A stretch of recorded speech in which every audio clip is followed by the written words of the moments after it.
It started with just 2 Republican governors refusing money from a federally funded program to feed hungry kids during the summer. Now it's 15.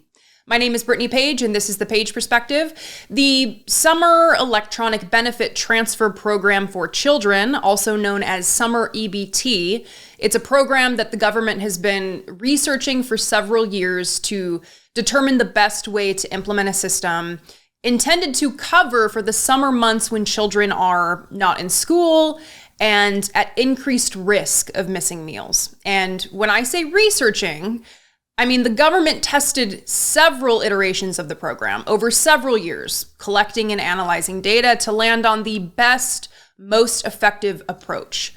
No accusations of government waste here. And after years of testing the program, it is now permanent. And we're going to get to the 15 states who decided not to participate. But first, let's talk about what this program is going to do. Reading from NBC Washington, quote, nearly 21 million children in the U.S. and its territories are expected to receive food benefits this summer through a newly permanent federal program, the United States Department of Agriculture announced Wednesday. 35 states, all 5 U.S. territories, and 4 tribes opted into the Summer Electronic Benefit Transfer Program, or Summer EBT, which the government says is meant to supplement existing programs during the summer that have had more limited reach. Families with children who are eligible for free or reduced price lunches, that is, families who are at or under 185% of the federal poverty line, will be eligible for Summer EBT, which will cover about 70% of the eligible population in its first year. So for those families who are eligible, they will receive a total of $120 per child, which is $40 per month. Imagine refusing $40 per month for hungry kids. It isn't even a lot of money, but it makes a huge impact for these families. Just like with the Supplemental Nutrition Assistance Program, SNAP, or what many people know as food stamps, the money is loaded onto an EBT card where families can go to grocery stores to meet their food needs.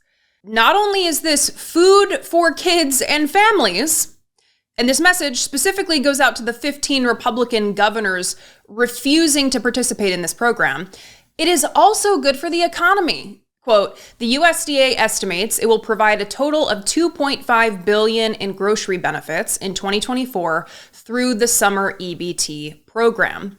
That's money that gets spent in stores, leading to more jobs, wages, among other things. But the 15 Republican governors refusing to participate in this program don't care. We're talking about Alabama, Alaska, Florida, Georgia, Idaho, Iowa, Louisiana, Mississippi, Nebraska, Oklahoma, South Carolina, South Dakota, Texas, Vermont, and Wyoming. According to the Washington Post, 4 of these states, Florida, Georgia, South Carolina, and Wyoming, are among the 7 that have not fully extended Medicaid eligibility to low-income individuals. So it appears to be just a more global contempt for the poor in these states.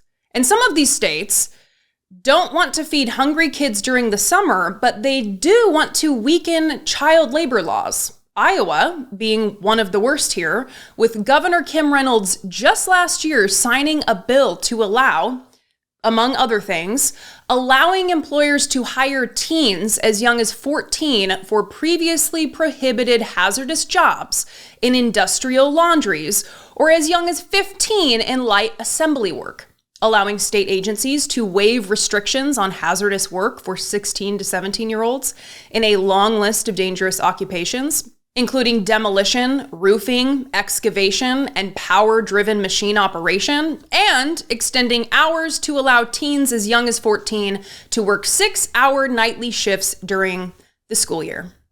I mean, if we're going to just go down the line with these states that I listed, we'd see the litany of problems with how they treat and care for their people, including Mississippi. Mississippi is turning down federal dollars here to feed hungry kids when they are consistently the poorest state in the nation.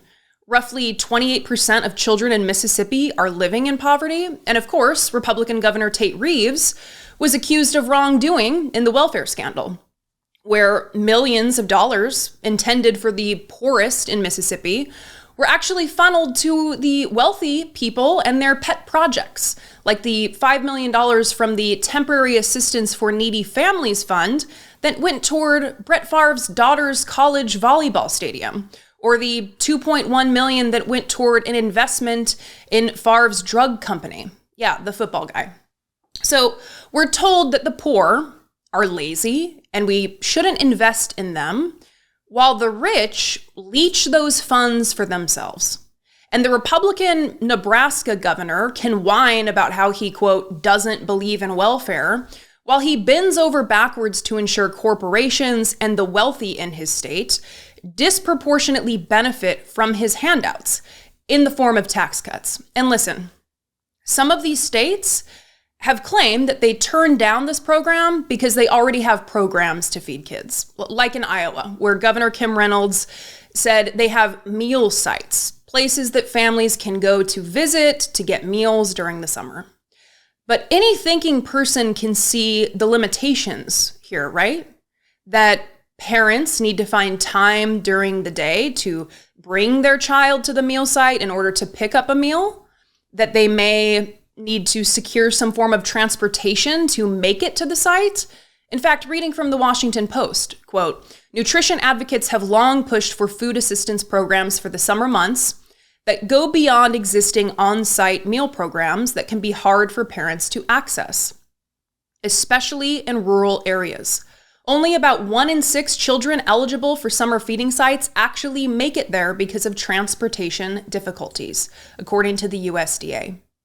We know that kids benefit from these programs.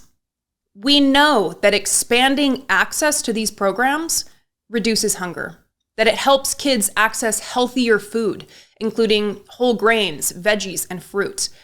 We know that food banks cannot handle the increased pressure that comes with a lack of federal funding for nutrition assistance programs.